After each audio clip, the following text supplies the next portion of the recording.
Hello, ഇന്ന് ഞാൻ എൻ്റെ ബാക്ക് യാർഡിലാണുള്ളത്. ഇഞ്ചി പറിക്കുകയാണ്. ഒരു നാടൻ ചിക്കൻ സൂപ്പ് വെക്കാൻ വേണ്ടി ഇഞ്ചി പറിച്ചെടുക്കുകയാണ്. ഇത് ഉപയോഗിച്ച് ഇന്നൊരു നാടൻ ചിക്കൻ സൂപ്പ് ഉണ്ടാക്കാം. അതിനായിട്ട് 250 ഗ്രാം നാടൻ ചിക്കൻ ഞാനിത് കുക്കറിലേക്ക് ഇട്ടിട്ടുണ്ട്. പറിച്ച ഇഞ്ചി അരിഞ്ഞതും വെളുത്തുള്ളിയും പിന്നെ മല്ലിയില. ഇതിൽ മല്ലിപ്പൊടി ചേർക്കുന്നില്ല, മല്ലിയിലയാണ് ചേർക്കുന്നത്. എന്നാൽ കുറച്ച് കൂടുതൽ എടുത്തിട്ടുണ്ട് കൊണ്ട് പിന്നെ കുറച്ച് തക്കാളി അരിഞ്ഞതും ചേർക്കുന്നുണ്ട്. ഇതെല്ലാം കൂടി അതിലേക്ക് കുക്കറിലേക്ക് ഇട്ട് കൊടുക്കുകയാണ്. ഇനി ഇതിലേക്ക് 1 ടീസ്പൂൺ കുരുമുളക് പൊടിയും 1 ടീസ്പൂൺ ജീരകപ്പൊടിയും ഇട്ട് കൊടുക്കുകയാണ്.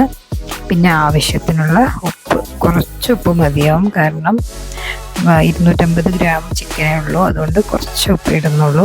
ഇതൊരു ലൈറ്റ് സൂപ്പാണ്. ഇത് ശരിക്കും നാടൻ കോഴിയുടെ സത്താണ് കൂടുതൽ ഇതിൽ വരേണ്ടത്. പിന്നെ ഇതിലേക്ക് 1 ഗ്ലാസ് വെള്ളം ഒഴിച്ചു കൊടുക്കുന്നുണ്ട്. പിന്നെ ഇത് കുക്കറിൽ വിസിലിട്ട് ഒരു സ്ലോ കുക്കിങ്ങിൽ ഒരു 8 അല്ലെങ്കിൽ 9, അത് കോഴീൻ്റെ മൂപ്പിനനുസരിച്ച് സ്ലോ കുക്കായിട്ട് ചെറിയ തീയിൽ വേവിച്ചെടുക്കുക. ഇത് സൂപ്പായിട്ട് അങ്ങനെ കഴിക്കാൻ ഇഷ്ടമുള്ളവർക്കാണെങ്കിൽ അതുപോലെ തന്നെ ചെയ്യാം. ഞാനിവിടെ മാംസം തിരിച്ചെടുത്തിട്ട് എല്ലാം ഒഴിവാക്കിയിട്ടാണ് സൂപ്പിനായിട്ട് എടുത്ത് വയ്ക്കുന്നത്. എന്നിട്ട് പിന്നെ അത് ചെറിയ ചീനച്ചട്ടിയിൽ കുറച്ച് വെളിച്ചെണ്ണ ഒഴിച്ച് അതിലേക്ക് ചെറിയ ഉള്ളി ചെറുതാക്കി അരിഞ്ഞത് ഇട്ട് കൊടുത്ത് വാട്ടിയെടുക്കുകയാണ്. അതൊരു ചെറിയ ബ്രൗൺ കളർ ആവുന്നവരെ വാട്ടി എടുത്താൽ മതി. അധികം ഇതായി പോകേണ്ട ആവശ്യമില്ല.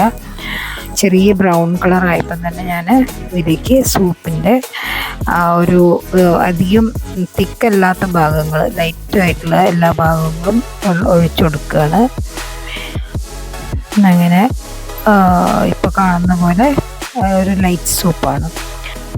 ഇതിലേക്ക് മാറ്റി വെച്ചിട്ടുള്ള ചിക്കൻ്റെ മാംസം ഇട്ട് കൊടുത്തു. എന്നിട്ടൊന്ന് നന്നായിട്ട് ഇളക്കി യോജിപ്പിച്ച് വയ്ക്കുകയാണ്.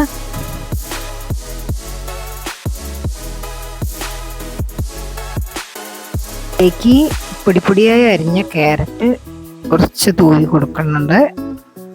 അതുപോലെ തന്നെ പൊടിപ്പൊടിയായി അരിഞ്ഞ മല്ലിയിലയും ഇട്ട് കൊടുക്കുന്നുണ്ട്. എന്നിട്ട് നന്നായിട്ട് യോജിപ്പിച്ച്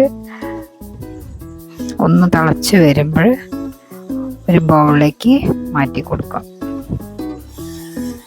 ഇനി ഇഷ്ടമുള്ളവർക്ക് പട്ട പൊടിച്ചത് വേണമെങ്കിൽ തൂവി കൊടുക്കാം.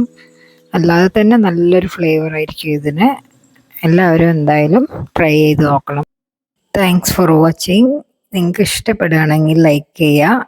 ഇനിയും ഇങ്ങനത്തെ വീഡിയോസ് കാണുന്ന ആഗ്രഹിക്കുന്നവർ സബ്സ്ക്രൈബ് ചെയ്യുക, ബെൽ ബട്ടൺ പ്രസ് ചെയ്യുക. Okay, once again thank you for watching my video. By.